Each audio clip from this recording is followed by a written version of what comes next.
In today's video, I'm going to teach you how to put pictures and letters on Canva.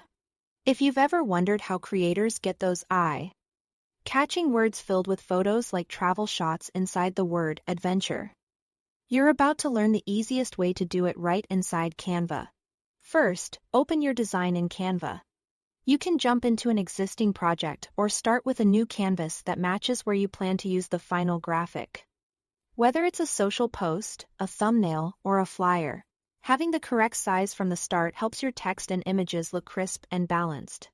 Next, head to the Apps tab on the left sidebar and search for Type Cutout or Font Frame. These tools let you place an image inside the shape of your text, turning your word into a photo-filled frame. Click to open the app so you can build the effect inside its workspace. Now enter your text. Type the word or short phrase you want, then choose a font that suits your design. Bold, wide fonts usually show off more of the image, while thin or script fonts create a subtler effect. Feel free to tweak size and letter spacing so each letter has enough room to display the image details you care about. It's time to add your image. Upload a photo from your device or pick one from Canva's library. High-resolution images with a clear focal point, like a face, landmark, or product, generally work best. The app will place the image inside the letters so you can immediately see how it looks. Adjust the fit until it's perfect. Scale, rotate, and move the image to highlight the most important part within the text.